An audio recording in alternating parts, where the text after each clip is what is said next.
Hi guys, I'm back. I wanted to talk to you a little bit about the corset I'm making for the top of the dress.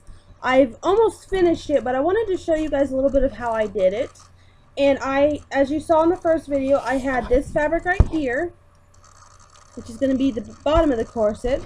And I had this sparkly fabric right here, which is going to cover it to give it that sparkle look that she's got on the top of hers. Now I went ahead and instead of just using one layer like this, you see that? I went ahead and I folded my layer and I used 2 layers, okay? Now the main thing to remember when you're doing this is I used the pieces of the top of my dress. I used the pieces for the dress and just cut it far enough down toward the bottom part of the dress around the hips to where I would be able to make the curve that I needed to make to have it look exactly like Elsa's dress. But one of the main things you need to remember with this is when you put this glittery stuff on top of here and then you try and cut it, it is going to be really hard to cut it. So what I did is I laid this down and I laid this on top of it, and then I took a needle, and I'll show you how I did this because it's not really that hard to do. I took a needle and I used thread that was brighter than it so I could see it a little bit better, and I'm just going to do a part of this so that you can see how I did it. But I've already finished my pieces, so it's not going to be that big a deal for me. Make sure it's a pretty long piece, but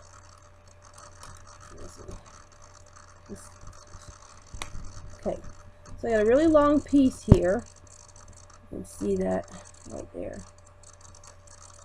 Okay, and if you get a really long piece, you need to make sure that you take it and you pull the thread. You can see it right here. You pull the thread and you pull it far enough to where when you're using the piece, it doesn't tangle. Because if you've ever sewn anything by hand, you know the thread twists around and then it can very easily get knotted.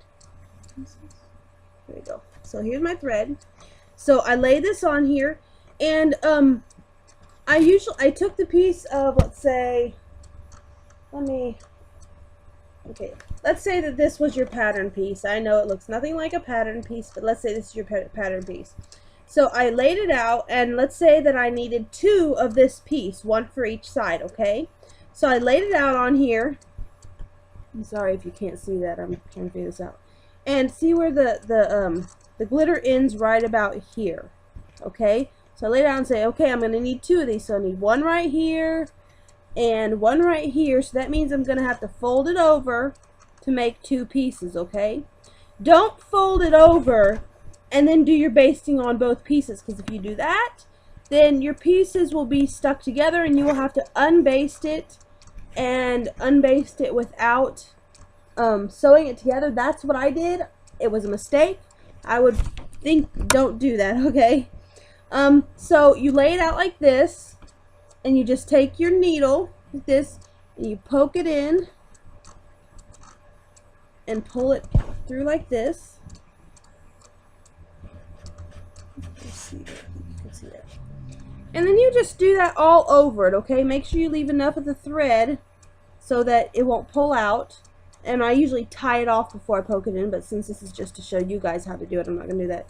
But then I just, let's say I go over here, and it can be a long stretch, but make sure you long stretch of thread and then a short stretch of thread, because if you have all long stretches, it's going to be really hard for it to lay flat. So you just pull it until it's almost basically lays flat, and then you just go somewhere else and you poke another hole, or you thread it through another spot, and you do this all over the piece. Now this is really tedious work, but if you don't do this, you will probably have to go back through and your pieces will not cut right, they will be off and everything, okay? So I'm just going to do this real quick like this, get a few pieces, okay? So then after you get it, as you can see, I've already got a thread right here because I'm going fast. It's knotted because of that. So after you get through with that, Where's my scissors at? Come on. Alright, there you go. So after you get through with that and you baste it off, then you fold it over. Okay? And then you use that to, and I've lost the pretend pattern piece I had. Oh well. Where's that? Somewhere. Anyways, then you fold it over and lay it on there. You do that whether you're doing 2 pieces or you're doing it on the fold, okay? Because that's the best way to do it that I know of. Anybody else got a better way? I would love to hear it so I can use it. Alright, so there's that for you. And as you can see, I don't know if you can see that. I'll sit back a little, let it sparkle.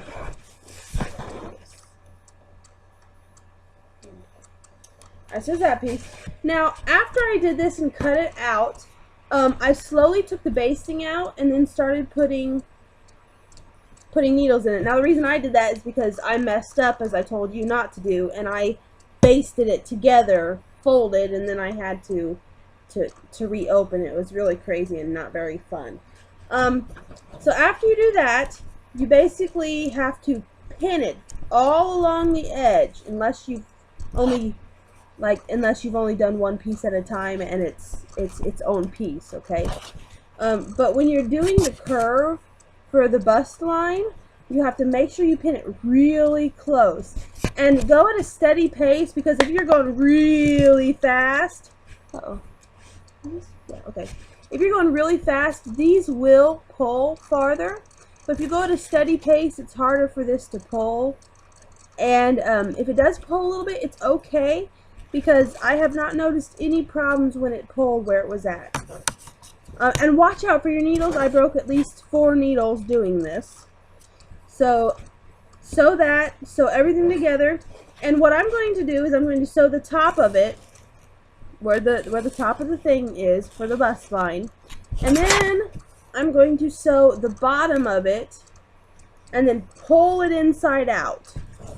And then that way the top and the bottom will work perfectly, and all you have to worry about, you probably can't see this, so the top, then the bottom, and then pull it inside out so that you'll end up with the right side out, and the top will be done perfectly, the bottom will be done perfectly, and all you have to worry about is putting the ends together for the around behind you.